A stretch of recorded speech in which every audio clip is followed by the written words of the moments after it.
Hello everyone, welcome to wings of physics. আমি তোমাদের Shiva sir. আজ আমরা ক্লাস 12 ফিজিক্সের সেমিকন্ডাক্টর অ্যান্ড ডিভাইস চ্যাপ্টারটার একটি খুব ইন্টারেস্টিং টপিক জিনার ডায়েট থেকে আসা, যেই মেইনস 2009-এ একটি কোশ্চেন নিয়ে ডিসকাস করব। ওকে, চলো আমরা শিখে নিই জিনার ডায়েট থেকে যদি এই ধরনের কোশ্চেন আসে তাহলে কি করে সেটা অ্যাপ্রোচ করব আর সলভ করব। ওকে, তাহলে শুরু করা যাক। দেখো কোশ্চেনে কি বলছে, ফর দ্য সার্কিট শোন বিলো দ্য কারেন্ট থ্রু জিনার ডায়োড ইজ, মানে এই সার্কিটটা বলে দিয়েছে, বলে যে জিনার ডায়োডের মধ্যে কারেন্ট কত। ওকে, তো ধরে নি জিনার ডায়োডের মধ্যে কারেন্ট আই জেড, জিনার কারেন্ট। জিনার ভোল্টেজ দেওয়া আছে 50 ভোল্ট, তার মানে এই পয়েন্টার আর এই পয়েন্টের পোটেনশিয়াল ডিফারেন্স 50 ভোল্ট। আমি ধরে নিচ্ছি যে এই পয়েন্টটা বি আর এই পয়েন্টটা এ। ওকে, তাহলে দেখো এইটা হচ্ছে মেইন ব্যাটারি, এই ব্যাটারি থেকে ধরে নাও আই কারেন্ট বেরিয়েছে, তাহলে এদিক দিয়েও কত কারেন্ট যাবে? Yes, I current. এবার দেখো এইখানে একটা জাংশন, আর সেখানেই জাংশন যেখানে আমরা কিরচফস ল অ্যাপ্লাই করতে পারবো। জাংশনই তো সেই জায়গা যেখানে আমরা কিরচফস ল অ্যাপ্লাই করতে পারবো। দেখো এবার আই কারেন্টটা এদিক দিয়ে জাংশনে এলো, তারপর আই জেড এদিকে চলে গেল, তাহলে এদিক দিয়ে কত কারেন্ট যাচ্ছে? ধরে নি সেটা আই ওয়ান। ক্লিয়ার? মানে এই রেজিস্টারের মধ্যে দিয়ে আই ওয়ান কারেন্ট যাচ্ছে। ক্লিয়ার? এবার আমাকে বের করতে হবে আই জেড এর ভ্যালু। তাহলে according to KCL, Kirchhoff's current law, according to KCL আমরা বলতে পারি কি, দেখো তো, I total current entering into a junction is equal to total current leaving the junction, মানে I one plus I Z. Total current এটাই তো leave করছে জাংশন থেকে, এম আই রাইট? এটা আমরা ইকুয়েশন 1 দিয়ে রাখি। কেমন? এবার একটু ভালো করে বুঝি আমরা। দেখো পয়েন্ট এ আর পয়েন্ট বি এর মাঝখানে একটা রেজিস্ট্যান্স আছে। ওকে, সেটা আমি লিখছি আর A B is equals to 5 kilo ohm দেওয়া আছে, মানে 5 ইন্টু 10⁻³ ওম, তাই তো? আর কি দেয়া আছে দেখো, এইটা 120 ভোল্ট, তাই না? এটা যদি 120 ভোল্ট হয় তাহলে এ, এই যে এ পয়েন্টের ভোল্ট কত হবে, কত পটেনশিয়াল হবে? 120। আর জিনার ভোল্টেজ দেয়া আছে 50 ভোল্ট, তার মানে বি পয়েন্টের পটেনশিয়াল কত হবে? 50। তাহলে এই যে 5 কিলো ওম রেজিস্টারটা আছে তার দুপাশের পটেনশিয়াল ডিফারেন্স কত হবে সেটা আমি যদি বলি নি ভি এ বি, তাহলে আমি কি বলতে পারি পয়েন্ট এ এর কত? ইয়েস, 120 মাইনাস পয়েন্ট বি এর কত? 50, তাহলে পটেনশিয়াল ডিফারেন্স কত দাঁড়াচ্ছে? Yes, 70 volt. দেখো তো এখান থেকে আমি যদি ওহমস ল অ্যাপ্লাই করি, এবার এই 5 কিলো ওহম রেজিস্টারের মধ্যে দিয়ে যে আই কারেন্টটা পাস হচ্ছে তার ম্যাগনিটিউড বা তার ভ্যালু আমরা পাই কিনা, চলো দেখি। আমরা বলতে পারি ভিএবি মানে potential difference across the resistor of resistance 5 kilo ohm is equal to I R B, R A B, তাই তো? তাহলে এখান থেকে আমরা বলতে পারি VAB is equal to, sorry আমি এখানে বলছি, এটা মুছছি, I is equals to VAB divided by RAB, কি তাই তো? তাহলে আমি এবার এটা এখানে লিখছি, দেখো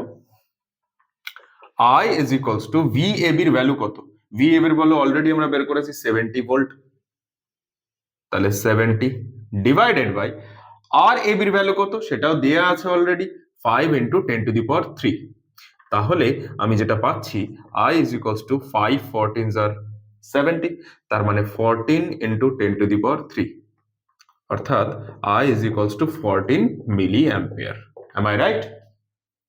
নাও আমি I1 এর ভ্যালু বের করব। দেখো কি করে বের করব, খুব ভালো করে দেখো, জিনার ডায়োডের সাথে এই রেজিস্ট্যান্সটা, এই রেজিস্টার অফ রেজিস্ট্যান্স 10 কিলো ওহমটা প্যারালালি কানেক্টেড আছে কিনা, তাহলে জিনার ডায়োডের অ্যাক্রস যে পটেনশিয়াল ডিফারেন্স থাকবে এরও অ্যাক্রসে সেই পটেনশিয়াল ডিফারেন্স থাকবে। তাহলে জিনার ভোল্টেজ কত দেওয়া আছে? Yes, 50 volt. তাহলে এই রেজিস্ট্যান্সের অ্যাক্রসে কত থাকবে? Yes, 50 volt. Is it clear? তাহলে এখানে আবার যদি ওহমস ল আমি অ্যাপ্লাই করি তাহলে বলতে পারি 50 ভোল্ট মানে এর পোটেনশিয়াল ডিফারেন্স যা, এর পোটেনশিয়াল ডিফারেন্স তাই সেটা 50 volt is equals to I1 into আর কত? 10 কিলো ওহম, অর্থাৎ 10 ইনটু 10⁻³ ওহম। তাহলে এখান থেকে আমি যদি বলি I1 is equals to 10 into, oh sorry, 50 divided by 10 into 10⁻³, 0 0 কেটে দিলাম, তাহলে ultimately I1 is equals two আমি পেলাম 5 ইন্টু 10 টু দি পাওয়ার -3, এটা অ্যাম্পিয়ার। তার মানে I1 কত দাঁড়াচ্ছে? Yes 5 milli ampere. নাও আমি ইকুয়েশন 1 এ একটু চোখ রাখবো, দেখো সবাই চোখ রাখো। আমি I পেয়ে গেছি, I1 পেয়ে গেছি, তাহলে IZ পাবো। ইয়েস, ওটাই তোমাকে বের করতে বলেছে যে জিনার ডায়োডের মধ্যে দিয়ে কত কারেন্ট যাচ্ছে। ওকে, তাহলে তোমরা ভিডিওটা পজ করে এইটুকু একটু নোট ডাউন করে নাও।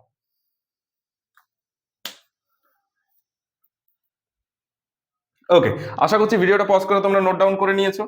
ওকে, নাও আমি এটা মুছছি। ওকে, তাহলে ইকুয়েশন 1 কি আছে? I is equals to I1 plus IZ। I এর ভ্যালু কত? অবশ্যই আমরা অলরেডি পেয়ে গেছি 14 milli ampere, is equals to I1 কত? Yes 5 milli ampere plus IZ। তাহলে আমি এখান থেকে IZ কি পাবো? 14 মাইনাস 5 মানে 9। Therefore we can write IZ মানে জিনার ডায়োডের মধ্যে দিয়ে যে কারেন্ট যাচ্ছে সেটা কত? Yes 9 milli ampere. অর্থাৎ আমাদের কোন অপশনটা কারেক্ট হবে? Yes, option D. ওকে, তাহলে আশা করছি পুরোটা বুঝলে। বাকি পোর্শনটুকু ভিডিওটা পজ করে নোট ডাউন করে নাও।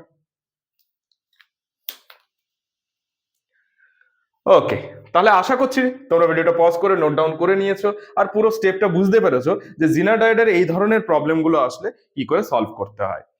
যদি তোমাদের জিনার ডায়েট কনসেপ্টটা নিয়ে সমস্যা থেকে থাকে তাহলে কমেন্ট বক্সে কমেন্ট করো।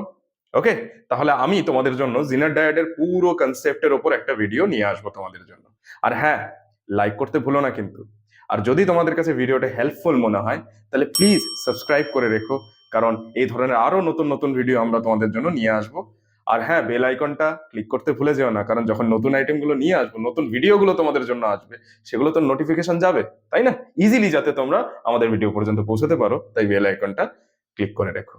আর হ্যাঁ, সবার মধ্যে ভিডিওটা ছড়িয়ে দিও, যাতে সবাই, তুমি একা নাও, সবাই যেন ভালো এডুকেশন পায়, ভালো শিক্ষা পায়, সবার কনসেপ্ট যেন ক্লিয়ার হয়। মনে রাখবে, কম্পিটিশন তখনই ভালো হবে যখন কম্পিটিটর ভালো হবে। মনে রাখবে, তখনই তুমি যেই বা নিট ক্র্যাক করে একটা ভালো ভবিষ্যৎ পাবে যখন তোমার কম্পিটিটর ভালো থাকবে। কম্পিটিটর ভালো থাকলে তোমাকে পড়াশোনা ভালো করতে হবে, অ্যাজ এ রেজাল্ট তোমার বেসিক কনসেপ্ট খুব স্ট্রং থাকবে। তখনই তুমি after cracking JEE or NEET, এই ধরনের যে কম্পিটিটিভ লেভেলের এক্সাম গুলো আছে, after cracking this type of exam, তুমি ভবিষ্যতে গিয়ে একটা ভালো জায়গায় পৌঁছতে পারবে। আর যদি তোমার কম্পিউটার উইক হয় তাহলে তুমি বেস স্ট্রং না হলেও মোটামুটি একটা বেস নিয়ে তুমি ধরো ক্র্যাক করলে, তাহলে কি হবে? তোমার ভবিষ্যৎ খারাপ হবে। ওকে, তাই অলওয়েজ মনে রাখবে যে তোমার কম্পিটিটর যদি স্ট্রং কম্পিটিটর হয় তাহলে তোমাকেও ভালোভাবে তৈরি হতে হবে। অ্যাজ এ রেজাল্ট তোমার বেস খুব স্ট্রং হবে আর সেটাই তোমার ভবিষ্যতের জন্য ভালো হবে। ওকে, থ্যাংক ইউ।